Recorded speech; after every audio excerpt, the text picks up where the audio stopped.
Okay, we are here today with the Tre and Mama J show, and what we're discussing here is flawless, and a lot of times we're the ones asking people, what does flawless mean to you? Or we're asking people, what does a flawless world look like to you?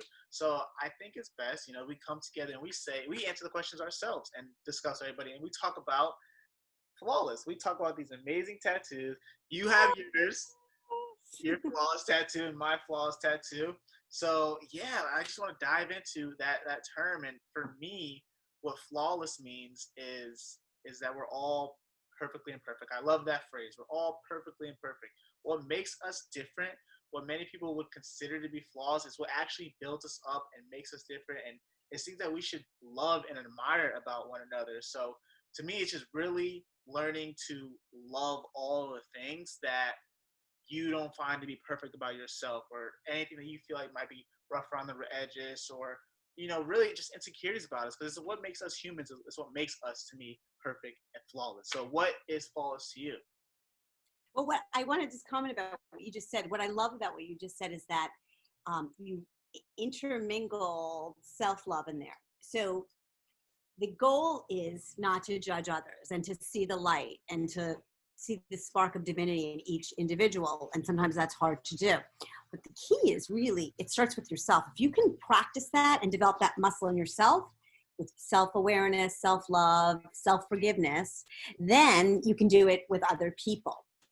And I love this. We've interviewed hundreds and hundreds of people asking them this question. And this is one of my favorites. Tim Daly basically said something like this. He said that, being flawless is accepting your flaws. And he shared that in the Navajo rug making tradition, in every design, there are flaws built in to remind us that nothing is perfect and that we need to embrace our flaws. I love that. It's like so key.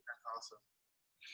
Yeah. So for me, we've been talking about this lately around racial justice and what's going on politically.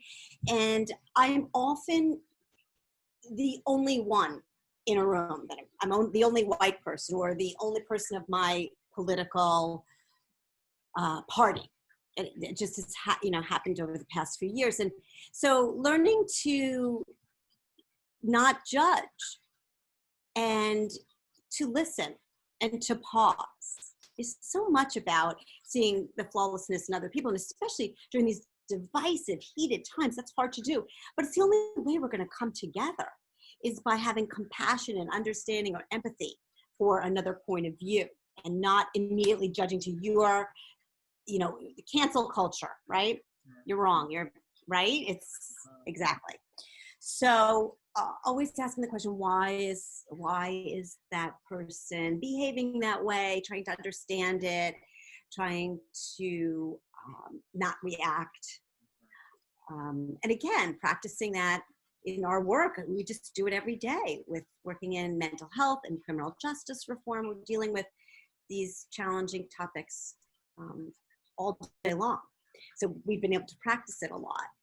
Yeah, definitely. So, being empathetic and like you said, like, cancel culture doesn't allow someone to get in a different point of view or learn, or to just cancel someone. To me, it's like just throw them away, and we have to create a more loving environment for all of us. So I definitely agree with all of your sentiments, and I think you're starting to step and walk into what a flawless world is. And I love how you said being flawless is when we come and focus on ourselves. We focus on the individual. We build ourselves up. We practice self-care. We practice self-love. I love how you differentiate the two.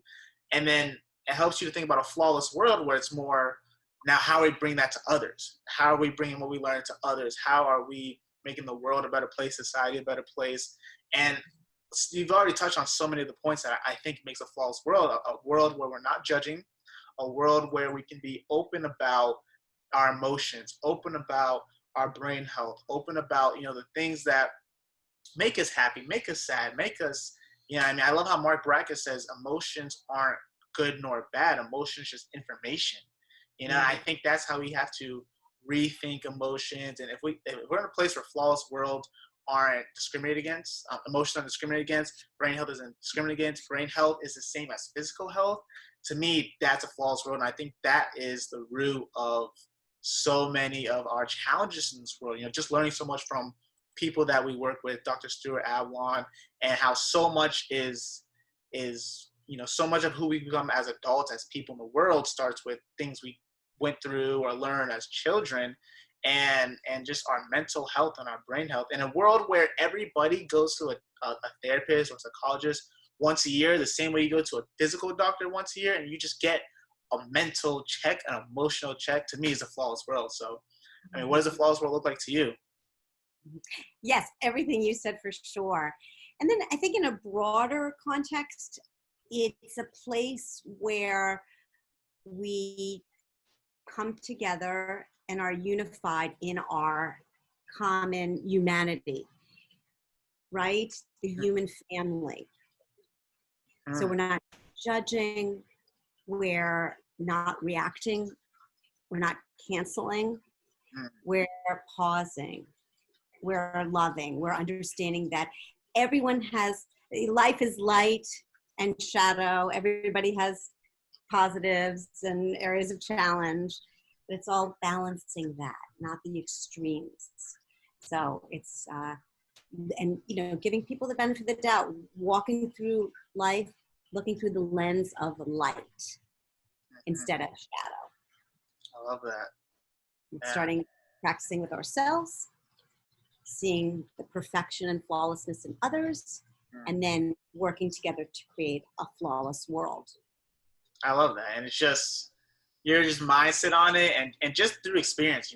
I've always praised you for not only talking the talk, but walking the walk, and that's what makes you flawless. And if we had more Janine Francolinis walking around, I think we'd definitely have a more flawless world. So that means so much. And I want to say the same to you, really, and especially lately with what's been going on politically and with racial justice in the past few months, because we've been in trainings together on racial justice. We've been in so many intense discussions.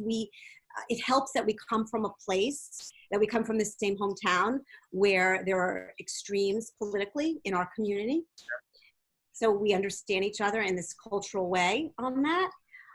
And for someone so young like you to be balanced and to be able to see so many perspectives, I mean, that is something, probably one of the number one things I respect about you, and feel so grateful that you have those skills at this age, because that's just, you have what it takes to walk through life creating and looking through the lens of a flawless world with the skills you have and your ability to take other perspectives in and not judge. And I'm so grateful for that. I thank you for our work together. And something else you taught us through our flawless workshops is when someone says something nice about you, you say, so thank you. I appreciate that. Thank you, Tre. That's awesome. Right. I'm glad we got this conversation, and hopefully paint a better picture for people to understand what we mean when we ask, what is flawless to you and what does flawless world look like to you? So I think your answer hit on the head. So definitely glad we had this conversation. Me too. And then we'll put the link below to our YouTube channel, which has all of our You Are Flawless videos where people can learn more about different perspectives on this topic. Exactly. And hear all the great answers we've heard over the years. For sure. All right. Stay flawless.